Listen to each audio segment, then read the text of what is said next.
और अब डीएनए के इस विश्लेषण की शुरुआत हम कुछ सवालों से करेंगे और ये सवाल आपके परिवार, आपके बच्चों से जुड़े हैं। अनहेल्दी लाइफस्टाइल और गलत खान-पान के परिणाम कितने गंभीर हो सकते हैं। ये दिल्ली की प्रियांशी शर्मा है और अपने दोस्तों के साथ पार्टी कर रही हैं। हंसते खिलखिलाते चेहरों के बीच आप टेबल पर पिज्जा, बर्गर, सैंडविच और कोल्ड ड्रिंक की बोतल्स देख सकते हैं। जाहिर है पार्टी है तो जंक फूड के बिना पूरी नहीं होगी। लेकिन बात सिर्फ पार्टी की नहीं है, ये जंक फूड प्रियांशी और इनके दोस्तों की आदत बन चुका है। 24 घंटे में क्या क्या खाया है तुमने, कुछ याद है, जरा बताओ। मैंने रात को भी मैंने सैंडविच खाया था और सुबह भी मैंने वही मतलब एक और सैंडविच बना के खाया था।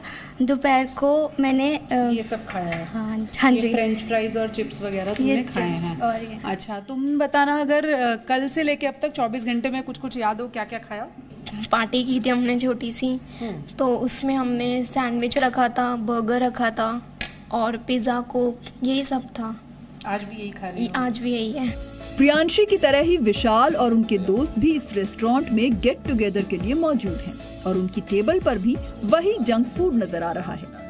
अभी तो सुबह से कुछ नहीं खाया। हाँ। कल रात को खाया था, वो पिज्ज़ा खाया था मैंने। कल पिज्ज़ा खाया हाँ था? जी, और अब ये खा रहे हैं। चॉइस अगर आपको दी जाए खाने में, क्या पसंद है तो क्या खाना चाहोगे? दिन के 3 मील की अगर बात करो तो? French fries ma'am.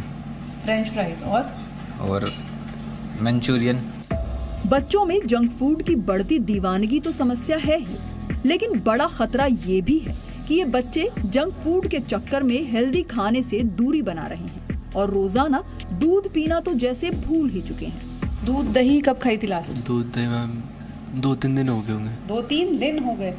हाँ। दूध? हाँ, वो कभी कभी। हाँ।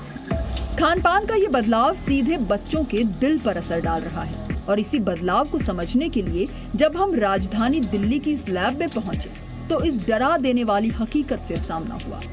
ज्यादातर बच्चों की ब्लड रिपोर्ट में कोलेस्ट्रॉल और शुगर का लेवल खतरनाक स्तर तक बढ़ा नजर आया। ऐसे बच्चों के भी टेस्ट होते हैं जो किसी ना किसी रीज़न से यहाँ पहुँचते हैं और उनके टेस्ट के रिजल्ट्स जो इस वक्त हमारे सामने हैं, ये देखकर आप चौंक जाएंगे। ज़्यादातर बच्चों की उम्र 14 से 18 साल, 19 साल की है, यानी कि टीनेज में है या टीनेज के आसपास की उम्र है। कुछ बच्चे बहुत छोटे भी हैं, लेकिन किसी की ग्लूकोज बढ़ी हुई है, यानी कि डायबिटीज़ के स्तर पर वो बच्चा 18 साल की उम्र में पहुंच चुका है। इसी तरह से ये 14 साल के एक बच्चे की टेस्ट रिपोर्ट है, इसका कोलेस्ट्रॉल लेवल हाई है, यानी कि हार्ट की परेशानी हो सकती है।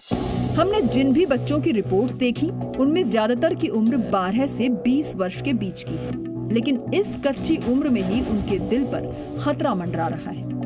अगर हम इसकी बात करें एलडीएल, जिसको हम बैड कोलेस्ट्रॉल कहते हैं, तो जो आपका एलडीएल है, बैड कोलेस्ट्रॉल है, उसकी जो नॉर्मल रेंज हम कहते हैं वो हम 100 से नीचे हमें रखना चाहिए उसको। जबकि आप ये देखेंगे इसमें 170, तो इसी तरह की हमें ये जो बैड कोलेस्ट्रॉल वैल्यूज़ है इस तरह की मिलती है। और भी अधिक बढ़ा हुआ है, ये 14 साल का बच्चा है, टीन, और इसका कोलेस्ट्रॉल भी हाई है। कोलेस्ट्रॉल का जो नॉर्मल आपका रेंज है, जो टोटल कोलेस्ट्रॉल हम कहते हैं, वो 240 से कम रहना चाहिए, जबकि इसका 300 से ऊपर है।